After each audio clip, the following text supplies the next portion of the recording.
To install the OneFit LX and OneFit Max car seat with the vehicle seatbelt in the rear-facing position, begin by storing the latch connectors within the latch connector storage compartments.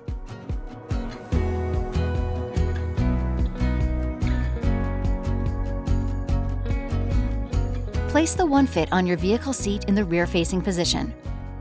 Make sure it is not blocking the vehicle seatbelt buckle and that the base is laying flat on the seating surface. Then squeeze the recline adjustment handle and pull forward to adjust to a reclined position. Check the bubble level indicator. Make sure the bubble is between the two lines for rear-facing installation. Readjust the recline as necessary. Make sure the overhang beyond the front edge of the vehicle seat does not exceed 3 inches. Route the vehicle seatbelt through the blue rear-facing belt path and locate the opening in the seat pad.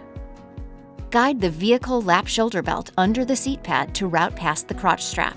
When routing past the crotch strap, ensure the seat belt passes in front of the crotch strap if the strap is in the rear position, or behind the crotch strap if the strap is in the forward position. Pull the seat belt down through the rear-facing belt path opening on the opposite side of the OneFit. Buckle the seat belt.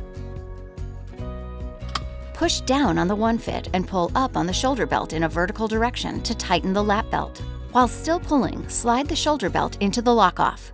Always use the lock-off on the opposite side of the seatbelt buckle. As an option, you can pull the rest of the seatbelt out to lock the retractor. You should no longer be able to pull out any slack. Hold the OneFit at the belt path and pull side to side and front to back. It should not move more than 1 inch from the vehicle seat back or side to side. Make sure the bubble is still between the two lines for rear-facing installation. If necessary, loosen the seatbelt, readjust the recline, and repeat installation steps to make sure the OneFit is installed properly.